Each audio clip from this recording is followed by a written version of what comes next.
Hello बच्चों, let us read this question. This question says a 2-liter vessel contains 0.48 mole of CO2, 0.48 mole of H2, 0.96 mole of CO at equilibrium. So इस question में कहा गया है कि 2 litre vessel में 0.48 mole of CO2, 0.48 mole of H2 और 0.96 mole of CO present है at equilibrium और हमारे पास इक्विलिब्रियम रिएक्शन भी गिवन है. सो हमसे पूछा गया है कि कितने मोल ऑफ H2O हमें रिमूव करने पड़ेंगे ताकि CO का कंसंट्रेशन 0.6 मोलर हो जाए. सो इस क्वेश्चन को सॉल्व करने के लिए जो की कॉन्सेप्ट रिक्वायर्ड है वो है यहाँ पे कॉन्सेप्ट ऑफ इक्विलिब्रियम रिएक्शन. सो अगर हम देखें तो जो इक्विलिब्रियम रिएक्शन है वो कुछ इस तरीके से गिवन है हमारे पास. अब यहाँ पे अगर हम देखें तो let's say time equal to t1 पे हमारे पास इक्विलिब्रियम आ चुका है.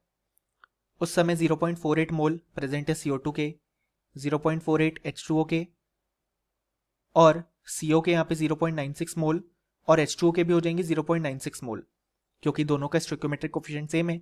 सो यहाँ से अगर हम Kc कैलकुलेट करें तो हो जाएगा concentration of H2O multiplied by concentration of CO divided by concentration of CO2 multiplied by concentration of H2.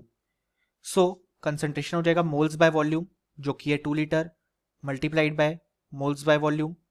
Similarly CO2 का हो जाएगा 0.48/2 और H2 का भी हो जाएगा 0.48/2. जब हम इसे सॉल्व करेंगे तो Kc की वैल्यू आ जाएगी 4.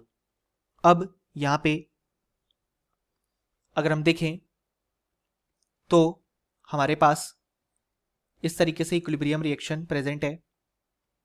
अब यहाँ पे क्वेश्चन में पूछा गया है कि कितने H2O के मोल्स हम रिमूव करें ताकि CO का कंसंट्रेशन 0.6 मोलर हो जाए. सो इक्विलिब्रियम पे जब रिएक्शन प्रोसीड करेगी आगे सो इस तरीके से प्रोसीड होगी. वो 0.48 यहाँ पे प्रेजेंट है और 0.96 मोल्स H2O और CO के प्रेजेंट है. So let's say Y moles यहाँ पे रिमूव होते हैं इन दोनों के, तो Y मोल्स यहाँ पे H2O और CO के बनेंगे. अब क्वेश्चन में कहा गया है कि हमें कुछ मोल्स H2O के रिमूव करने हैं, यानी कि लेटस से हम X मोल्स रिमूव कर रहे हैं और इसी X की वैल्यू हमें फाइंड आउट करनी है. सो सबसे पहले हम यहाँ पे Y की वैल्यू फाइंड आउट करेंगे.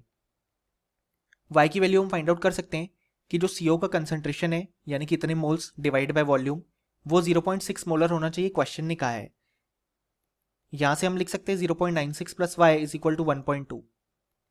सो y की वैल्यू आ जाएगी हमारे पास यहाँ पे इक्वल टू 0.24. अब y की वैल्यू आ चुकी है. सो यहां से अगर हम Kc का एक्सप्रेशन लिखें तो वो जाएगा concentration of product divide by concentration of reactant क्योंकि स्टोइकियोमेट्रिक कोफिशिएंट तो 1 है तो पावर 1 रहेगा. अब कंसंट्रेशन में जैसे हम देख रहे हैं वॉल्यूम वाला टर्म यहाँ पे कैंसिल आउट हो जा रहा है तो हम डायरेक्ट मोल्स वाला ही टर्म लिखेंगे.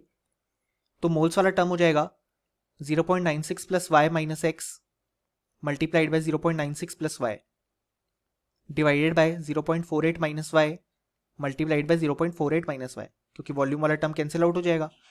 अब Kc की वैल्यू तो सेम ही रहेगी जो कि हमने 4 फाइंड आउट की. y की वैल्यू जब हम पुट करेंगे तो हो जाएगा 1.2 minus x multiplied by 1.2 divided by 0.24 multiplied by 0.24. यहाँ से जब हम सॉल्व करेंगे तो हमारे पास x की वैल्यू निकल के आएगी 1.008 मोल और यही हमें फाइंड आउट करना था कि कितने मोल H2O के रिमूव करें. सो ये था हमारा complete solution. Hope you understood it well. Best of luck.